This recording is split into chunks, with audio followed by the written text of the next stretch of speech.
And there's a bit of a cliche in team sports. When one player has a personal accomplishment, they more often than not credit those around them. A lot of times it's the truth and a cliche. Entering week 9 of the high school football season, Steubenville Catholic Central is undefeated, much thanks to their senior QB, Brenton Colabella, and you guessed it, the players and coaches around him. If you want to know the secret to throwing for 7,000 yards in your high school career, get ready, because Brenton Colabella is sharing it. I'm very superstitious. I'm wearing the same shirt under my jersey since I was in 7th grade, and that's probably it. Just joking. Well, not about the shirt. The Steubenville Catholic Central QB, who's started since his freshman year, always wears that cutoff tee that says Central on the front and has a blocked C on the back, he says. But becoming just the 27th player in the state of Ohio to pass for 7,000 yards isn't because of the shirt. Just come in every day and work hard. I mean, you're going to have your mistakes as a young player. You just got to learn from them and do everything you can to make your team better. That's the advice Brenton said he'd give to incoming freshmen. He now unofficially has 7,138 career passing yards.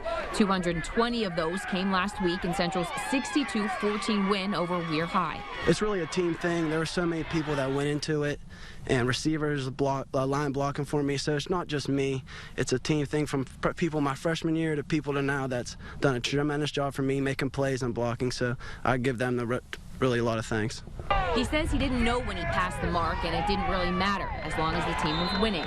But he later found out that it was his friend since the age of 3, Johnny DiCarlantonio, who was at the other end of the completion, that put him over the milestone.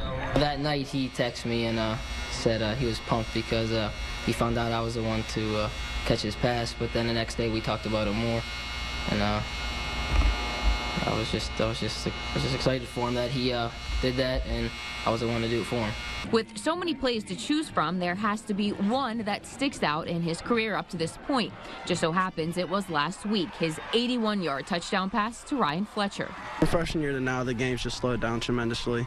When I was a freshman, everyone was flying around fast. My mind was going every which way, but now the game's rolling in slow motion to me and just making my checks and doing whatever it takes. His point now where, as a senior, he's seen things before I even see him, and that's huge to have that as a coach, A lot of times before I can even make a call or make a check, he's calling over to me. He's seen it first. Brenton Colabella, the Hancock County Savings Bank WTOV9 High School Football Player of the Week. And after Saturday, one team will no longer be undefeated as Central takes on Madonna this Saturday night at 7. Our First Choice America Credit Union WTOV9 Game of the Week broadcast is at noon Sunday.